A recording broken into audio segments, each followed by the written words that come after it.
Shalom Bapak Ibu Saudara yang dikasihi Tuhan. Seri pengajaran hari ini berjudul Cara Tuhan Melindungi.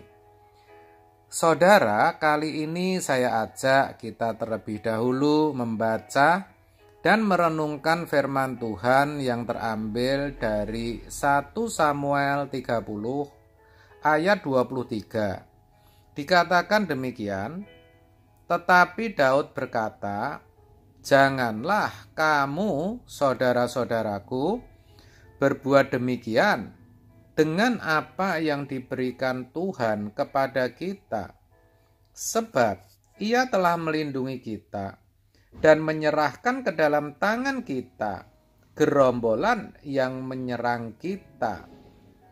Dari pengalaman hidup Daud ini menyiratkan bahwa Tuhan bukan saja merupakan tempat perlindungan, tetapi juga melindungi setiap umatnya.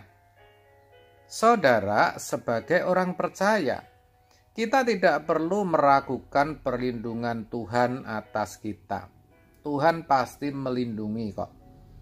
Layaknya orang tua yang selalu memikirkan anaknya, begitu pula kita selalu ada dalam pikiran Tuhan. Kadang justru yang perlu dipertanyakan adalah, apakah pikiran kita juga selalu ada Dia? Apakah dalam pikiran kita Tuhan itu selalu ada? Begitu saudara. Lebih beralasan meragukan kesetiaan diri kita kepada Tuhan daripada sebaliknya. Ia sosok yang dapat dipercayai kok. Perlindungan Tuhan sendiri dapat dinyatakan dalam dua cara. Cara yang pertama adalah cara supranatural. Jika kita membaca kisah bagaimana Tuhan meluputkan bangsa Israel dari kejaran Firaun di laut Teberau, kita bisa membayangkan bagaimana sebuah perbuatan yang dahsyat di luar nalar bisa Tuhan lakukan demi umatnya. Cara yang pertama ini memang jarang sekali terjadi. Tapi bukan berarti tidak ada atau tidak mungkin terjadi lagi. Kita banyak mendengar kisah bagaimana orang-orang diluputkan Tuhan dari malapetaka secara ajaib. Bahkan meskipun mereka tidak pernah memintanya. Saudara barangkali pernah juga mendengar atau menyaksikan kecelakaan yang begitu mengerikan, di mana semua penumpang meninggal, tetapi ada satu orang yang selamat, saudara. Atau seorang anak kecil yang menyeberang jalan dan tiba-tiba ditabrak oleh mobil yang sedang melaju. Anak itu terpental beberapa meter. Orang berpikir pasti dia meninggal, tapi ternyata hidup, bahkan tidak mengalami luka, saudara. Atau orang yang selamat dari overdosis tinggi, di mana dokter sudah mengatakan jiwanya tidak mungkin bisa tertolong. Dan tentu masih banyak lagi. Itu tadi hanya contoh-contoh. Dengan apa yang saya maksud dengan perlindungan Tuhan dengan cara supranatural. Dan itu bisa dialami oleh siapapun juga, saudara. Cara kedua adalah cara natural. Tuhan melindungi kita dengan cara-cara yang natural. Seperti misalnya memberi kita hikmat atau pengetahuan tentang sesuatu agar kita tidak tertimpa musibah. Dalam Alkitab kita menemukan bagaimana Tuhan menuntun Nuh untuk membuat bahtera. guna menghadapi air bah. Nuh harus membuat bahtera tersebut bersama dengan keluarganya. Tuhan tidak menyulap agar bahtera itu jadi atau meluputkan Nuh secara ajaib pada waktu air bah terjadi. Nuh harus tetap mengalami yang namanya air bah. Tetapi Tuhan sudah mengajarkan bagaimana Nuh harus berbuat sesuatu agar terluput atau terhindar dari bencana itu. Ini cara yang natural, di mana ada usaha manusia. Sebenarnya masalah utama tidak terletak pada bagaimana cara Tuhan melindungi kita. Caranya tentu bukan cara kita, saudara, itu pasti. Hal yang terpenting adalah kita selalu ada dalam genggaman tangannya. Itulah poinnya. Kita ada di hatinya, di pikirannya, di rencananya. Ini penting, bahkan sangat penting kita sadari, saudara.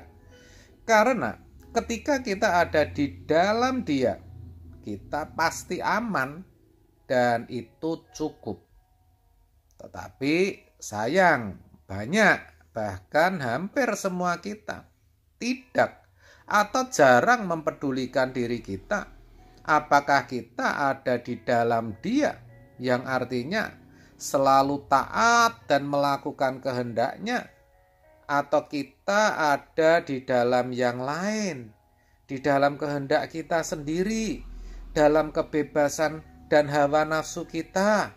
Saudara, itu yang jarang kita sadari dan jarang kita persoalkan. Bahkan kalau mau jujur, kita justru lebih suka hidup dalam kemauan diri kita sendiri.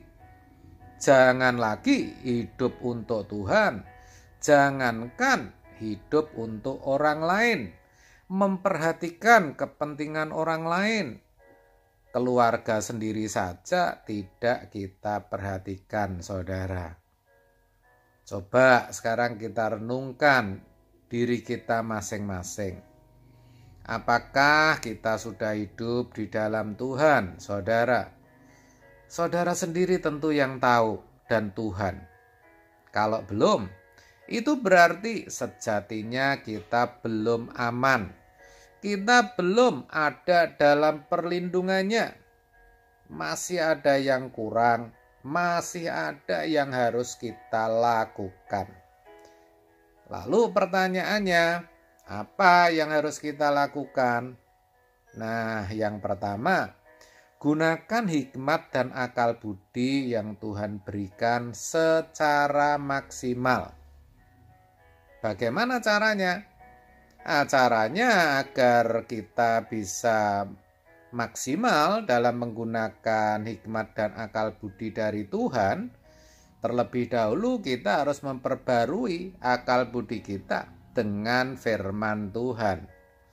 Iya, saudara, dengan firman, hanya dengan firman Tuhan. Karena di dalam firman itulah terdapat hikmat dari Tuhan. Semakin banyak firman yang tertanam di hati kita, semakin besar hikmat kita.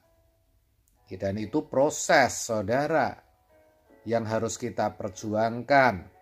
Maka kita harus membiasakan diri membaca, belajar, dan merenungkan firman Tuhan.